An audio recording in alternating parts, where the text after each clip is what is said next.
நிக்கலை பொறுத்த வரைக்கும் நம்ம கொடுத்துருக்கிற எல்லைகள் அப்படின்றதும் நேற்றுக்கும் ஓரளவுக்கு சின்ன லாபம் தான் ஏறக்குறைய ஜஸ்ட் அந்த பக்கம் தான் மூவ் பண்ணிருக்கு. ஸோ 721 712 அப்படின்னு கொடுத்துருக்கிறேன்.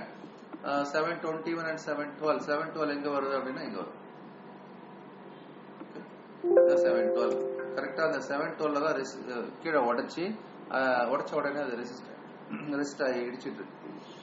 மீண்டும் கீழே இந்த லோ உடைக்க ஆரம்பித்தால் அப்படின்னா 707 உடைச்சிடுச்சுன்னா ஸ்ட்ராங் செல்.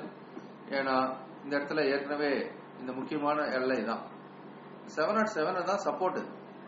அதை உடைச்சிடுச்சுன்னா தபான்னு கீழே பெருசா இறங்கிடும். ஆனா முக்கியமான சப்போர்ட் இங்க ரீபவுண்ட் ஆகிறதுக்கான வாய்ப்பும் உண்டு அப்படின்ற ஞாபகம் வச்சுக்கணும். ஸோ இப்போதைக்கு அந்த 707 இல்ல 706 கூட நீங்க வச்சுக்கலாம் ஸ்டாப் லாஸ். இங்க இந்த இடத்துல எல்லா லாபம் ஸ்டாப் லாஸ். அதை உடைச்சுன்னா ஃப்ரெஷ் ஷார்ட் போலான்னு சொன்னேன். ஸோ இப்போதைக்கு ஒரு வீக்னஸ் தொடர்ந்து இருந்து கொண்டு இருக்கிறது. 721 போட்டிருக்கு இந்த இடத்துல. அதை தாண்டினாதான் பயரா மாறலாம். அது வரைக்கும் வீக்னஸ்ல தான் இருந்துட்டு இருக்கு. ஒருவேளை நான் இந்த இடத்துல கொஞ்சம் 716 770 போலாம்னா போலாம். 706 ஸ்டாப் லாஸ் வச்சுக்கிட்டு லாங் போறதும் 706 உடைச்ச ஷார்ட் போறதும் இந்த இடத்துல சரியான ஒரு திங்கிங்காக இருக்கும்.